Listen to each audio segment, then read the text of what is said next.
On a malheureusement sur Internet un certain nombre de gourous qui proposent des traitements alternatifs, des pseudo-thérapies, notamment le jeûne. Voilà, le jeûne est en train de devenir le truc à la mode sur Insta, ça guérit tout.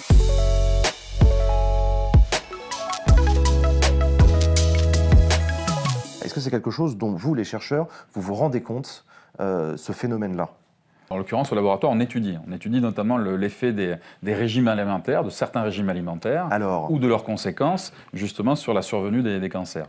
Mais c'est vrai qu'il y a un message très important à faire passer à la communauté, à la population générale, c'est faire attention, évidemment, aux messages auxquels ils sont exposés sur Internet. La plupart de ces messages ne sont ni validés ni par un scientifique, ni par le corps médical. Et donc c'est le cas notamment pour ces histoires de jeunes. Il n'y a pas de démonstration, je veux dire évidemment scientifique ni médicale, que ça a un quelconque effet sur le développement tumoral. Ça a probablement des effets en fait en termes de prévention. Mais on ne parle pas de la même chose. C'est-à-dire que là, la question se pose sur l'effet que pourrait avoir ce type de comportement-là sur le traitement d'un cancer qui est déjà établi.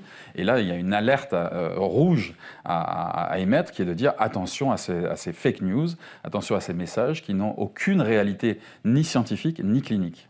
Et qui peuvent générer en plus une altération de l'état général de la patiente, du patient, qui va être soumis à des traitements extrêmement forts quand même. Là, si on est traité par de la chimiothérapie, c'est extrêmement agressif.